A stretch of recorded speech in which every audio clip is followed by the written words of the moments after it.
Will there be any real action now on Capitol Hill from both sides of the aisle? Democratic Congressman from Illinois, Krishnamurthi, and former Republican Congressman from Utah and Fox News contributor Jason Chaffetz. Great to have both of you gentlemen with us tonight. Thanks, Shannon. Hi, Shannon. Okay, I want to start with this tweet from Parkland survivor David Hogg. He says, get ready for 2 weeks of media coverage of politicians acting like they give a blank, when in reality they just want to boost their approval ratings before midterms. Jason, we'll start with you.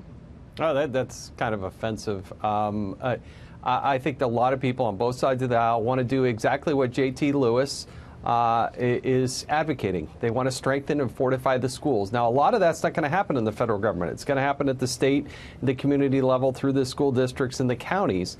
And each school is going to have to take that self-assessment. But I really do want to fortify the schools.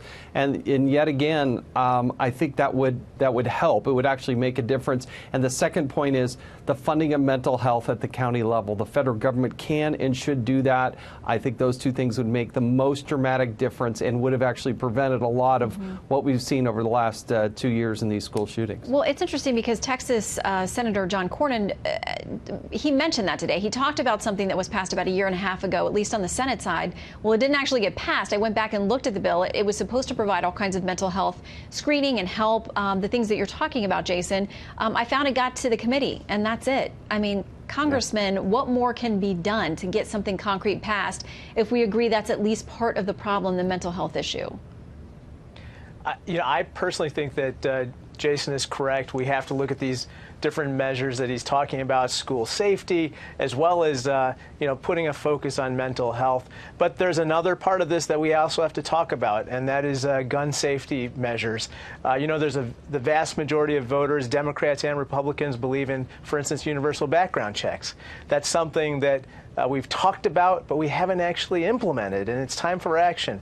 After one of the worst mass shootings in U.S. history, the Las Vegas mass shooting, everybody talked about banning bump stocks. In fact, Republicans introduced legislation on this to their credit in the House, and it went nowhere. And so now we have to act. It's we can't continue with these mass shootings. Yeah, and I know that the Department of Justice has introduced a proposed reg that would essentially lead to classifying bump stocks as machine guns, which would put them under exceptionally tough restrictions as far as trying to get your hands on one. Essentially, to most people, it would equate to outlawing them, but that's in the comment and review process now.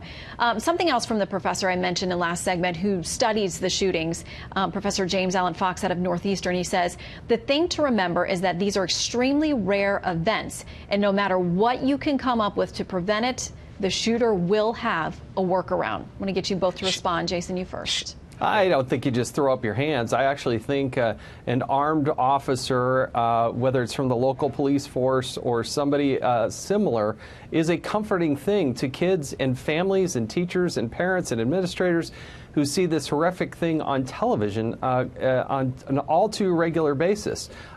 These people who overthink these issues and say, hey, we don't want to scare the kids, let them learn that the police are the good guys. They're not the bad guys. Then they're there to protect them. And I think parents and kids overwhelmingly would feel more safe and secure in a school that they knew that they had somebody that could take care of business if something's going wrong.